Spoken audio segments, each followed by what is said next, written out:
मांस खाना पाप है या पुण्य? भगवान श्री कृष्ण। श्रोताओं, मांस खाने का चलन तो आदिकाल से ही चलता आ रहा है, लेकिन हमारे मन में हमेशा यह प्रश्न उठता है कि क्या मांस खाना पाप है कि नहीं। इस पर भगवान श्री कृष्ण ने क्या कहा है, चलिए आज हम इस कहानी के माध्यम से जानते हैं। यह बात उस समय की है जब भगवान श्री कृष्ण बालक थे। एक बार वे एक पेड़ के नीचे बैठे हुए थे कि उसी समय एक हिरण दौड़ता हुआ उनकी तरफ आया और उनके पीछे छिप गया। वह हिरण बहुत ही डरा हुआ था। भगवान श्री कृष्ण ने उसके सर पर हाथ फेरा और बोले, तुम्हें क्या हुआ है? तुम इस तरह छुप क्यों रहे हो? तभी उसका पीछा करते हुए एक शिकारी वहां आ पहुंचा। बोला, यह मेरा शिकार है, इसे मुझे दे दो, इस पर मेरा अधिकार है। तब भगवान श्री कृष्ण ने कहा कि हर जीवित प्राणी पर उसका खुद का अधिकार होता है, ना कि किसी और प्राणी का। वह शिकारी क्रोध में बोला, यह मेरा शिकार है, कृपया करके यह मुझे दे दो, मुझसे बहस मत करो, मुझे जोरों की भूख लगी है, यह मेरी भूख को शांत करेगा। तब भगवान श्री कृष्ण बोले, किसी भी जीव को मारकर खाना पाप की श्रेणी में आता है। क्या तुम पाप के भागी बनना चाहते हो? मांसाहार पुण्य है या पाप? क्या तुम धर्म को नहीं जानते? तब वह शिकारी बोला, मैं तुम्हारे जितना शिक्षित तो नहीं कि यह जानूं कि मांसाहार पुण्य है या पाप, पर मैं यह जानता हूँ कि जीव को मार कर खाना, इसमें कोई हर्ज नहीं है। मांसाहार से तो जीवों को जीव बंधन से मुक्ति मिलती है, फिर क्यों मांसाहार से मना किया जाता है? वैसे भी मैं इसको मारकर इसकी नीच योनि से इसे मुक्ति दिलाकर पुण्य ही कमा रहा हूँ, फिर इस पर पाबंदी क्यों? मुझे तो प्रोत्साहित करना चाहिए।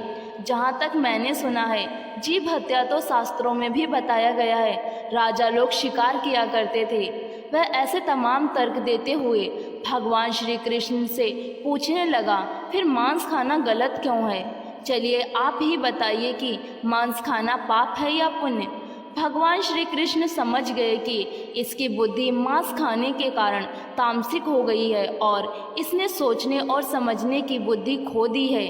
भगवान श्री कृष्ण ने कहा कि चलिए मैं तुम्हें एक छोटी सी कहानी के माध्यम से बताता हूँ। आशा करता हूँ तुम्हें तुम्हारे सभी प्रश्नों के उत्तर मिल जाएंगे और तुम्हें समझ आ जाएगा कि मांस खाना पाप है या पुण्य।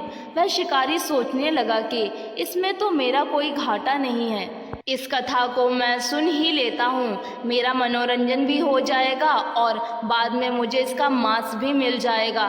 तो भगवान श्री कृष्ण ने अपनी कथा शुरू की। एक बार मगध में खाद्य संकट हो गया, अन्न का उत्पादन कम हुआ। राजा को चिंता हुई कि यदि इस समस्या का शीघ्र निदान नहीं किया गया तो संरक्षित अनाज कोष भी खत्म हो जाएगा और संकट भीषण हो जाएगा। तो राजा ने अपनी राज्य सभा में पूछा, देश की खाद्य समस्या को सुलझाने के लिए सबसे सस्ती वस्तु क्या है? मंत्रीगण सोच में पड़ गए। चावल, गेहूं, आलू इत्यादि पदार्थों को उगाने के लिए बहुत श्रम करना पड़ता है। वह तभी प्राप्त होते हैं जब प्रकृति का प्रकोप ना हो। ऐसे में तो कुछ सस्ता हो ही नहीं सकता। तभी शिकार का शौक रखने वाले एक मंत्री ने सोचा कि यही उत्तम अवसर है, क्यों ना अंधाधुंध शिकार के लिए राजा की अनुमति ले ली जाए। उसने सभा में कहा कि सबसे सस्ता खाद्य पदार्थ मांस है, इसके लिए धन का खर्च भी नहीं करना पड़ता और पौष्टिक खाना भी मिलता है। सभी सामंतों ने इस बात का समर्थन कर दिया, लेकिन मगध के प्रधानमंत्री अभी भी चुप थे। सम्राट ने पूछा, प्रधानमंत्री आप चुप क्यों हैं? आपने अपना मत क्यों नहीं दिया? आपका मत क्या है? प्रधानमंत्री ने कहा, मैं यह नहीं मानता कि यह कथन सही है कि मांस सबसे सस्ता पदार्थ है, पर फिर भी इस विषय पर मैं अपने विचार आपके सामने कल रखूंगा। प्रधानमंत्री उसी रात मांसाहार का प्रस्ताव रखने वाले सामंत के घर पहुंचे। सामंत ने इतनी देर रात प्रधानमंत्री को अपने घर आया देखा तो वह घबरा गया। सामंत सोचने लगा, इतनी रात में प्रधानमंत्री के यहाँ आने का क्या कारण हो सकता है। प्रधानमंत्री ने कहा, संध्या को महाराज बीमार हो गए, उनकी हालत बहुत ही खराब है। राजवैद्य ने कहा है कि किसी शक्तिशाली देह का 2 तोला मांस मिल जाए तो राजा के प्राण बचाए जा सकते हैं।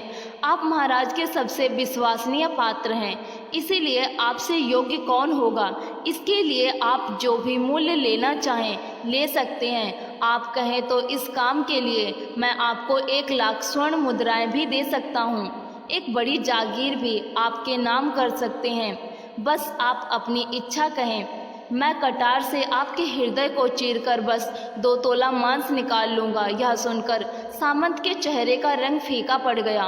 वह सोचने लगा, जब जीवन ही नहीं रहेगा तो लाख स्वर्ण मुद्राओं से मैं क्या करूँगा, और बड़ी जागीर भी किस काम आएगी।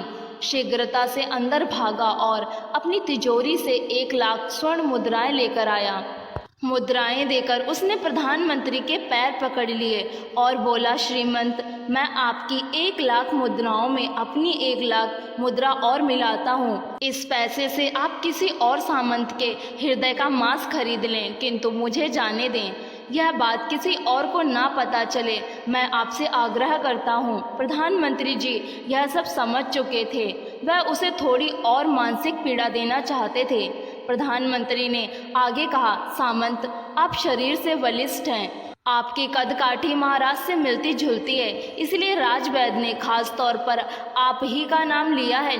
आपके दान से हमारे अच्छे राजा की जिंदगी बच सकती है। आप कहें तो मैं आपको प्रधानमंत्री का पद देने को तैयार हूँ और खुद आपका कर्मचारी बनकर रहूँगा, पर प्रजा से हमारे राजा न छीने। सामंत तो फंसता हुआ दिख रहा था। उसने शरीर पर अंग वस्त्र रखकर अपने जूते भी पहन लिए। जैसे ही वह वहां से भागने वाला था, वह तुरंत प्रधानमंत्री के पैरों में लेट गया।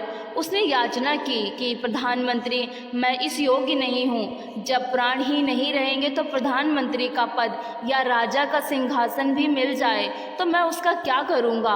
आप चाहें तो मेरा सब कुछ ले लें, पर मेरे प्राण ना लें। मैं अपना ये भवन और सारा धन आपको सौंपता हूँ, रातों रात राज्य से निकल जाऊँगा।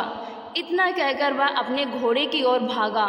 रुककर सामंत बोला, मेरे प्राण से प्रिय कुछ भी नहीं है। जब जीवन ही ना रहेगा तो कुटुंब का क्या करूँगा, जीवन रहा तो ऐसे ही सुखी रह लूँगा।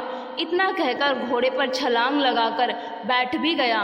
वह अभी चलने को ही था कि प्रधानमंत्री ने घोड़े की साख पकड़ लिए।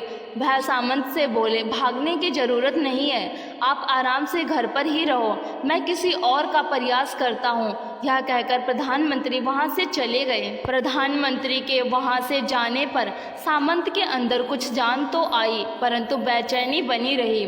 उसकी नींद खराब हो चुकी थी। मुद्राएं लेकर प्रधानमंत्री बारी बारी से सभी सामंतों के घर पहुँचे और सभी से राजा के लिए हृदय का 2 तोला मांस मांगा, परंतु कोई भी राजी ना हुआ।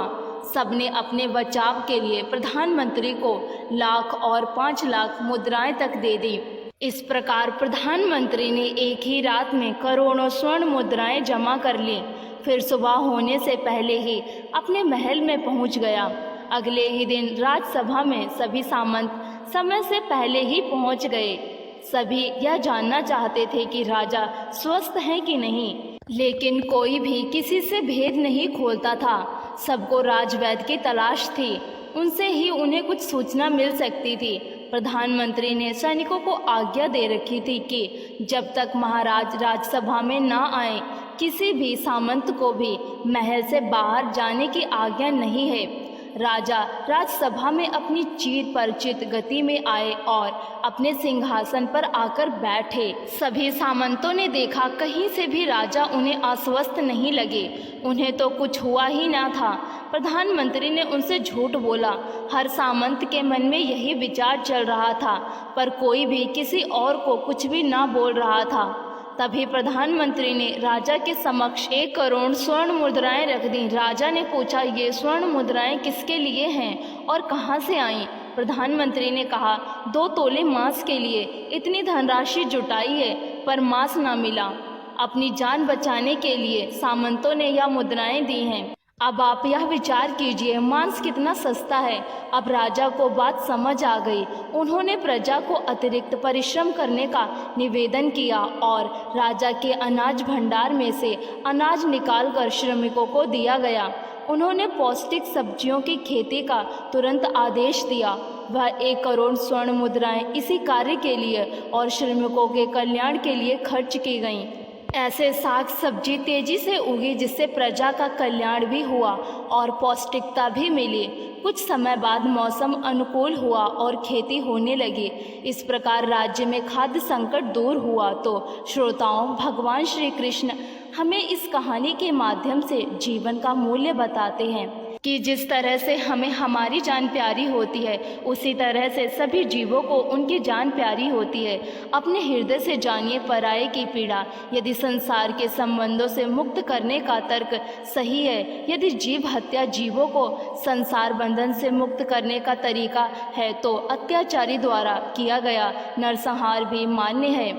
वह भी ये तर्क दे सकती हैं कि वह लोग जीवन के कष्ट से आप लोगों को मुक्त करा रहे हैं। अगर उसके लिए वह जीवन बोझ होता है तो कभी भी अपनी जान बचाने के लिए संघर्ष नहीं करता, आपसे भागता नहीं। जो आपके सामने असहाय हो जाता है उसे प्राण गंवाने पड़ते हैं। जिन जीवों को मारकर आप खा रहे हैं उन्हें तो प्राण बचाने का अवसर भी नहीं मिलता। पाप सिर्फ वही नहीं है जहाँ सिर्फ मानव का रक्त बहता है। पाप उसे भी कहा जाता है जहाँ स्वार्थ के लिए किसी जीव की हत्या कर दी जाए। हम अंत समय में जिंदगी भर के पापों के लिए जिंदगी भर सुकर्म करने की कोशिश करते हैं, परंतु हम यह भूल जाते हैं कि जब वह जीव हमारे लिए काटा गया और हमारे लिए तड़पा, उसका श्राप हमें इस जीवन में ही नहीं बल्कि अगले जीवन तक नहीं छोड़ता। परमात्मा से यह ज्ञान पाकर शिकारी परिपूर्ण हो गया और उसे ज्ञान की प्राप्ति हो गई और वह जान गया कि महानता जीवन लेने में नहीं बल्कि जीवन देने में है। शिकारी भगवान के आगे हाथ जोड़कर वहां से चला गया और उसने प्रण लिया कि वह अपने जीवन में अब कभी भी मांस नहीं खाएगा। अगर आप लोगों को यह कहानी पसंद आई है तो वीडियो को लाइक ज़रूर करें और इसे शेयर भी करें। और इसी तरह की वीडियोस और कहानियाँ देखने के लिए हमारे चैनल को सब्सक्राइब करना ना भूलें। वीडियो देखने के लिए आपका बहुत बहुत शुक्रिया।